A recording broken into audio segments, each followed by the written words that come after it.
दोस्तों, लोगों का मानना है कि जिस युग में हम और आप जी रहे हैं उस युग में कोई भी भगवान के दर्शन नहीं कर सकते। लेकिन ये सच नहीं है। भले हम और आप कलयुग में पैदा हुए हैं, लेकिन कोई भी सच्चे मन से आज भी भगवान की भक्ति करता है तो भगवान उसे अवश्य ही दर्शन देते हैं। लेकिन बात साईनाथ शिरडी वाले साईं बाबा की करें, ये तो सभी जानते हैं कि जो भी भक्त एक बार साईं बाबा की शरण में चले जाता है, साईं बाबा उसकी भक्ति से जल्द ही प्रसन्न हो जाते हैं। आज के इस वीडियो में मैं आपको साईं बाबा से जुड़ी एक ऐसी सत्य घटना के बारे में बताने जा रहा हूँ जो आज से केवल 80 वर्ष पुरानी है और जो घटना शिरडी धाम में घटित हुई, जो आज से लगभग 80 साल पुरानी है और यह घटना शिरडी धाम में घटित हुई। नमस्कार भक्तों, आप सभी का स्वागत है आपके अपने YouTube चैनल पर। ये घटना है 1972 की, जिसके अनुसार महाराष्ट्र के अहमदनगर में हरिविनायक साठे नाम का एक साईं भक्त हुआ करता था। वो बचपन से ही शिरडी वाले साईं बाबा को बहुत ही ज़्यादा मानता था और जब फिर वह बड़ा हुआ तो उसे शिरडी के साईं धाम के बारे में पता चला और उसने यह निश्चय कर लिया कि शिरडी में साईं बाबा के दरबार जाकर बाबा के दर्शन करेगा। फिर वह शिरडी धाम की यात्रा के लिए धन जमा करने लगा। कुछ समय बाद उसे लगा कि उसने शिरडी यात्रा के लिए काफ़ी धन जमा कर लिया है, तो वह अब अपने घर से शिरडी की यात्रा को निकल पड़ा।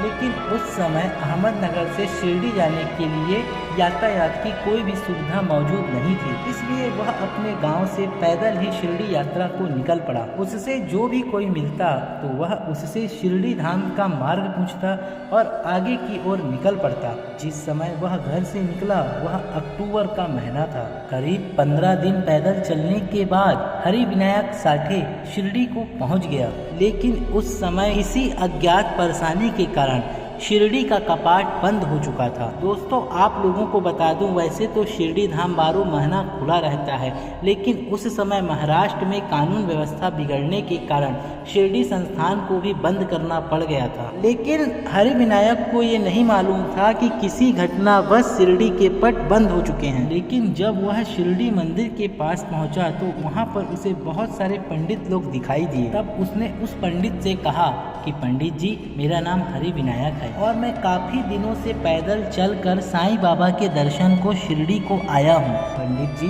आप मंदिर का पट खोल दीजिए ताकि मैं साईं बाबा के दर्शन कर सकूं। तब वो पंडित बोला कि हरिविनायक, मंदिर के पट तो बंद हो चुके हैं और जब तक सरकारी आदेश नहीं आता तब तक मंदिर के पट नहीं खुलेंगे, इसीलिए मैं तुम्हें साईं बाबा के दर्शन नहीं करवा सकता। पंडित की बात सुनकर हरिविनायक फिर बोला कि पंडित जी, आप चाहें तो कुछ भी हो सकता है। हरिविनायक की बात सुनकर वो पंडित गुस्सा हो गया और बोला गुस्से में कि रे मूर्ख, नियम तो नियम होते हैं और ये नियम सरकार का है, तुम्हें क्या लगता है सरकार के नियम को मैं कैसे तोड़ दूंगा। पंडित की बात सुनकर हरिविनायक जोर जोर से रोने लगा और फिर वह बाबा के सामने खड़े होकर रोने लगा और बाबा से कहने लगा। कुछ देर बाद शिरडी के सारे पंडित मंदिर से जाने लगे और उन्होंने हरिविनायक को भी अपने साथ जाने को कहा। बाबा को कहा कि साईं बाबा, एक बार दर्शन दे दो।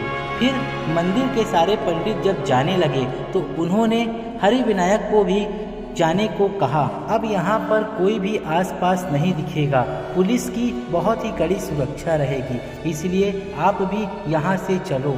लेकिन वह हरिविनायक पंडित की बात को नहीं सुना और वहाँ से नहीं गया।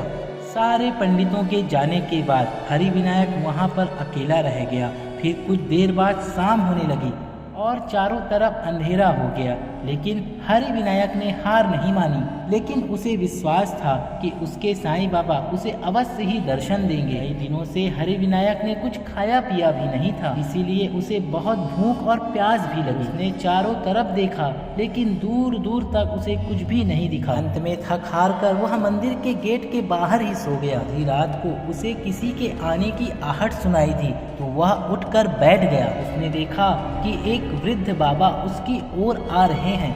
वो बाबा हरिविनायक के पास आकर बैठ गया और बोला कि बेटा, तुम कौन हो और यहाँ अकेले क्या कर रहे हो।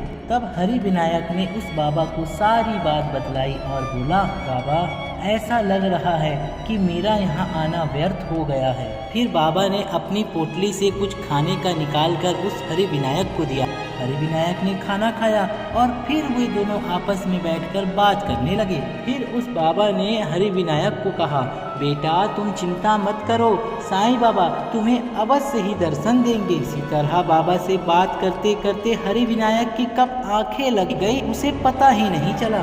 सुबह की सूर्य की किरणें जब हरि विनायक पर पड़ी तब वह जागा और उसे पता चला। तभी उसने देखा कि शिरडी के मंदिर के पास बहुत सारे पंडित आ रहे थे और उसने उस बाबा को ढूंढने की बहुत कोशिश की, लेकिन वो बाबा दूर दूर तक कहीं नजर नहीं आए। फिर हरि विनायक ने पंडित जी को देखा और बोला, पंडित जी आपने तो मुझे कल बोला था कि अभी मंदिर महीनों नहीं खुलेगा, कार्यवाही चलेगी, लेकिन आप आज ही आ गए। पंडित जी ने हरि विनायक को पहचानने की कोशिश की और पूछा, क्या तुम वही हो जो आज से 15 दिन पहले यहाँ पर आए थे? जी पंडित जी, लेकिन बेटा इस बात को 15 दिन हो गए हैं, तुम क्या 15 दिनों से यहीं पर हो? नहीं पंडित जी, मैं तो कल ही मिला था आपसे और आप लोगों के जाने के बाद मैं यहीं सो गया। ये सुनकर पंडित जी बोले, मैं तो मंदिर 15 दिन पहले बंद करके गया था और आज 15 दिन बाद आया हूँ। तुम 15 दिन तक बिना खाए पिए यहाँ जिंदा कैसे रह सकते हो? ये बात जानकर सारे पंडित हैरान हो गए। इतनी ठंड में कोई व्यक्ति कैसे 15 दिन तक यहाँ जिंदा बिना खाए पिए अकेला रह सकता है? तब उस हरि विनायक ने